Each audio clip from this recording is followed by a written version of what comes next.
We find ourselves here with Jin. His armor is cracked, with blood trailing down his cheek, but most importantly, above his head. There's a new interface that he just unlocked. It reads 72 hours until Shadow Surge.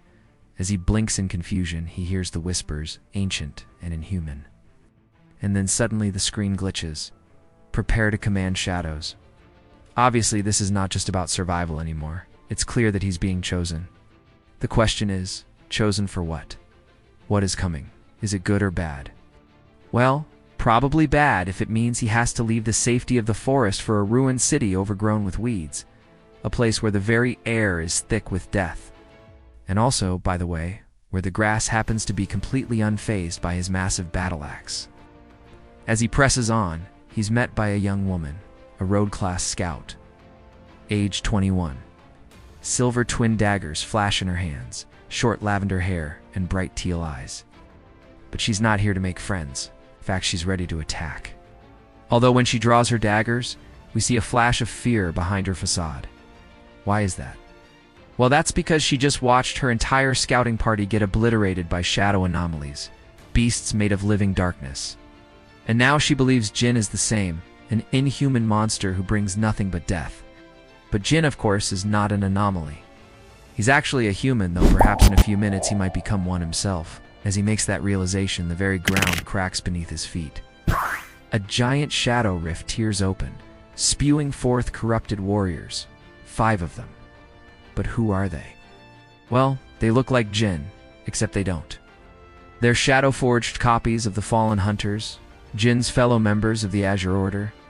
Now they attack him without hesitation. And although he's clearly not 100% recovered from his injuries yet, those wounds practically scream in agony with every swing of his axe. Jin steps into the fray.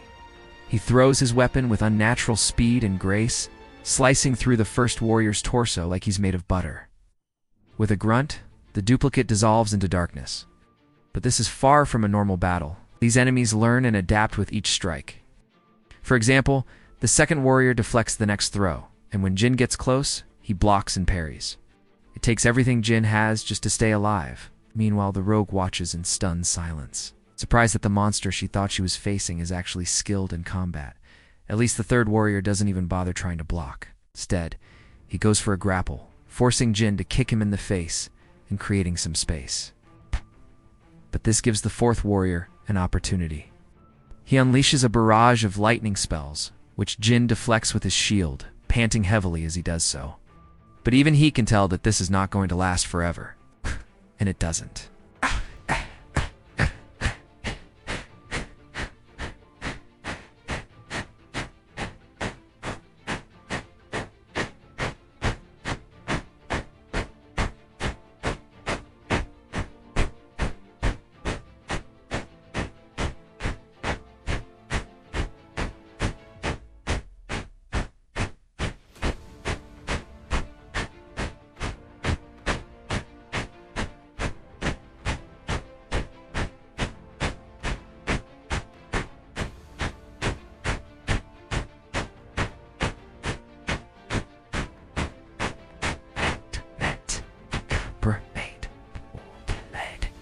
And as he scrambles, he reaches out with his mind, activating a power that he hasn't tried yet, but he has no choice.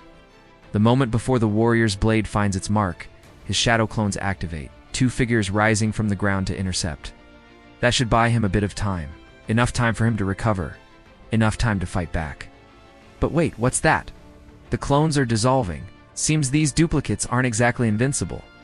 So Jin taps into another power, shadow assimilation. He absorbs the energy of the slain warrior, strengthening his own skills for a limited time.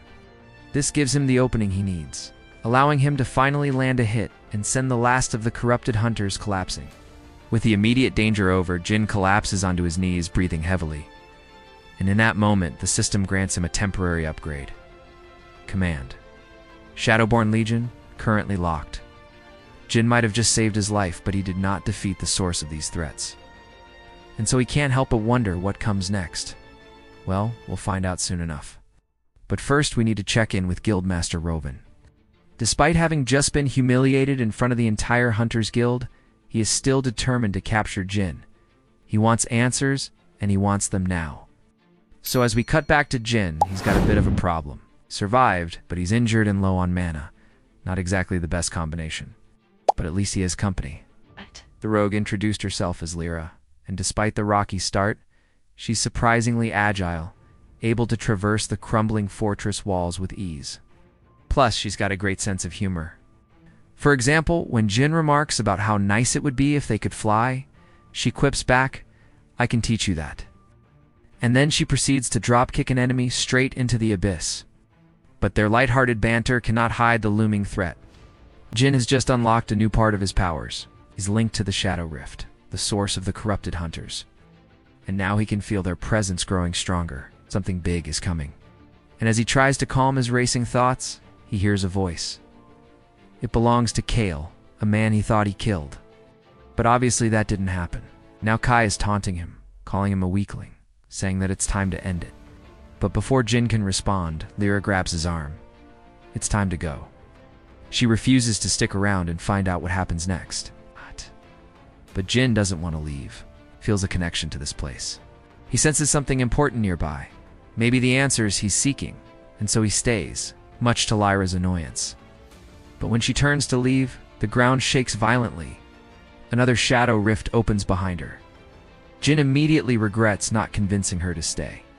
From within the rift comes a creature unlike any they've seen before. Corrupted flesh fused with bone, 6 arms sprouting from its back, each tipped with wicked claws. And as the beast charges, Jin realizes this is the source. This is what's behind the attacks, what's causing the rift to grow larger and larger. So as the creature closes in, he acts. With a battle cry, he slams his axe into the ground. From the depths of the earth, shadowy tendrils erupt, wrapping around the creature's legs, attempting to hold it back. But this thing is strong, incredibly strong. It easily breaks free. Lira hesitates for only a moment before realizing she has no choice. She leaps into action.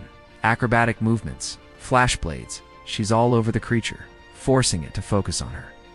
This gives Jin the opening he needs. He gathers his strength and unleashes a powerful kick, striking the beast squarely in the chest.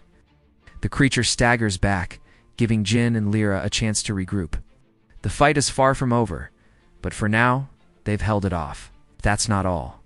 There's something else happening. Jin is experiencing strange visions.